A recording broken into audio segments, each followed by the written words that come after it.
Good morning students. आज हम कक्षा 12वीं विषय राजनीति विज्ञान अध्याय 30 समकालीन विश्व में अमेरिकी वर्चस्व को पढ़ेंगे। ठीक है, तो आज हम समकालीन विश्व में अमेरिकी वर्चस्व के अंतर्गत हम अमेरिका से भारत के संबंधों के बारे में हम पढ़ेंगे। ठीक है, तो अमेरिका से भारत के संबंध के विषय में आज पढ़ेंगे। तो संयुक्त राज्य अमेरिका विश्व के दो शक्तिशाली गुटों या महाशक्तियों में से एक है, जिसने भारतीय राष्ट्रीय आंदोलन का समर्थन करते हुए भारत को स्वतंत्र करने के लिए ब्रिटेन पर दबाव डाला था। क्योंकि अमेरिका को यह पूरा विश्वास था कि स्वतंत्रता प्राप्ति के बाद भारत जो है वो उसके गुट में है ना, अमेरिका के गुट में वो सम्मिलित हो जाएगा। परंतु स्वतंत्र होने के पश्चात भारत ने किसी भी शक्तिशाली गुट में शक्ति गुट में सम्मिलित न होकर के अपनी स्वतंत्र और गुट निरपेक्षता की नीति भारत ने अपनाई थी, है ना। तो अमेरिका की जो है आशा थी, है ना, कि भारत उनके गुट में सम्मिलित होगा, तो ये आशा उनकी दुराशा मात्र साबित हुई और भारत से वो जो अमेरिका है वो नाराज हो गया। तभी से अमेरिका ने भारत के विदेश नीति को संदेह और अविश्वास की दृष्टि से देखा और भारत के प्रबल विरोधी पाकिस्तान को प्रोत्साहन देना प्रारंभ कर दिया, है ना। तो अमेरिका ने भारत को स्वतंत्र कराने के लिए, है ना, उनका समर्थन किया और ब्रिटेन पर दबाव डाला, क्योंकि वो चाहता था कि भारत स्वतंत्र होने के बाद उनके गुट में सम्मिलित हो जाएगा। तो अमेरिका को ये विश्वास हो गया था कि भारत जैसे स्वतंत्र होगा, है ना, तो हमारे प्रयास के द्वारा स्वतंत्र हो रहा है, तो हमारे गुट में सम्मिलित होगा। तो स्वतंत्रता प्राप्ति के बाद भारत ने किसी भी गुट में सम्मिलित न होकर के अपनी गुट निरपेक्षता की नीति अपनाई। ठीक है, जिससे अमेरिका को धक्का लगा, क्योंकि उनको ये पूरी उम्मीद थी कि भारत उनके गुट में सम्मिलित होगा, है ना। तो उसके बाद भारत के जो विरोधी है पाकिस्तान, है, तो अमेरिका ने उनका समर्थन करना शुरू कर दिया। तो अमेरिका भारत को अपने राजनीतिक उद्देश्यों की पूर्ति में बाधक और उसकी गुट निरपेक्षता की नीति को ढोंग मानता है। ठीक है, इसलिए उसने गुट निरपेक्ष आंदोलन को सदैव ही संदेह की दृष्टि से देखा और उसमें न केवल फूट डालने का हर संभव प्रयास किया, बल्कि दबाव और सहायता की नीति का अनुसरण करते हुए उनके राष्ट्रों के मार्ग में रोड़े अटकाकर उन्हें अपना पिछलग्गू बनाने का प्रयास किया। अमेरिका भारत की बढ़ती हुई शक्ति से हमेशा शंकित रहा है ना, शंका में रहा है। इसलिए दोनों के पारस्परिक जो संबंध है उसमें अधिकतर देखा जाता है कि खिंचाव की स्थिति ज़्यादा निर्मित होती है। तो भारत और संयुक्त राज्य अमेरिका का जो संबंध है दोनों देशों के बीच, है ना, संबंधों का जो रेखा चित्र मित्रता की चाह है, कटुता, तनाव, अलगाव और अविश्वास के दौरे में उतार चढ़ाव होता रहा है। सहजता और मैत्री के क्षण तो, है ना, वर्षा ऋतु में बादलों से घिरे आकाश में गदा दृश्यमान प्रकाश की किरण की तरह क्षणिक हो रहे हैं। ठीक है, इसमें जो सहजता और मैत्री के भाव उनमें बहुत ही कम दिखाई देते हैं। अंतर्राष्ट्रीय और राष्ट्रीय महत्व के प्रसंगों पर विचार और व्यवहार में मतभेद ही अधिक भारत और अमेरिका के बीच उजागर हुआ है। तो हम देखेंगे भारत और आगे बढ़ेंगे, भारत और अमेरिका के मध्य मतभेद के मुख्य मुद्दे कौन कौन से रहे हैं। ठीक है, तो पहला मुद्दा है उपनिवेशवाद एवं साम्राज्यवाद का। तो स्वतंत्रता प्राप्ति के बाद भारत और अमेरिका दोनों ही साम्राज्यवाद का घोर विरोधी थे, है ना, ये साम्राज्यवाद का विरोध करते थे। परंतु अमेरिका की संपूर्ण राजनीति और हित जो है वो ब्रिटेन, फ्रांस, पुर्तगाल, स्पेन और हॉलैंड जैसे साम्राज्यवादी देशों के साथ जुड़े हुए थे, है ना। तो अमेरिका का क्या है, राजनीति और का हित जो है ब्रिटेन, फ्रांस, पुर्तगाल, स्पेन और हॉलैंड जैसे देशों के साथ जुड़े थे, जो क्या है साम्राज्यवाद और उपनिवेशवाद के, है ना, समर्थक थे देश।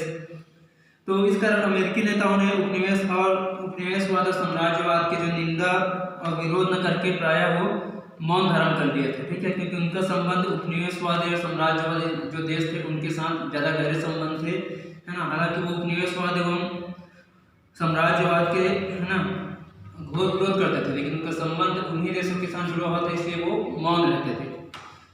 दूसरा है कश्मीर का प्रश्न। दूसरा बिंदु है कश्मीर का प्रश्न, है ना। तो स्वतंत्रता प्राप्ति के बाद अमेरिका के जो प्रतिनिधि हैं ना, उन्होंने संयुक्त राष्ट्र संघ से स्पष्ट रूप से स्वीकार किया था कि कश्मीर का भारत में जो विलय हुआ ये विधिवत है ना, कश्मीर को भारत में मिलाया गया था, तो ये विधिवत है, ये स्वीकार किया था अमेरिका के प्रतिनिधि ने, है संयुक्त राष्ट्र संघ से। तो उसके बाद क्या हुआ, सन 1947 में कश्मीर पर पाकिस्तान ने आक्रमण किया।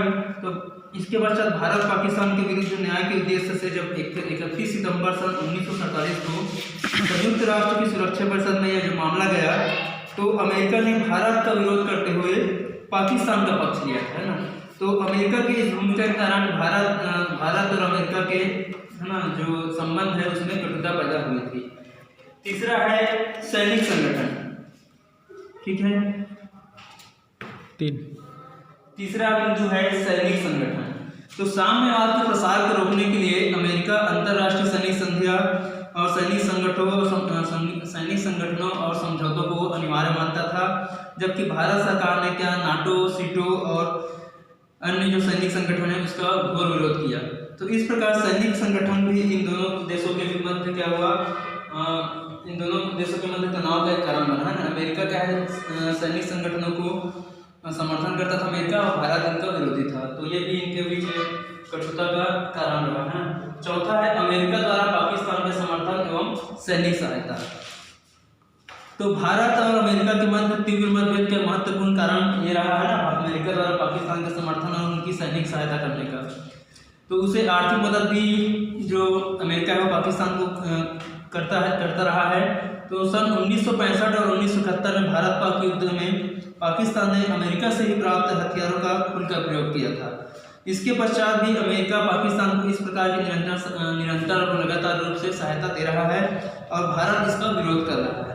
अमेरिका की इन नीतियों से भारत और अमेरिका के मध्य संबंधों में अत्यधिक तनाव हुआ, है ना, क्योंकि अमेरिका जो है पाकिस्तान का पूर्ण रूप से सहयोग कर रहा है हथियारों में भी, और उनको आर्थिक सहायता भी प्रदान करता रहा है, जिसका भारत ने हमेशा से विरोध किया है।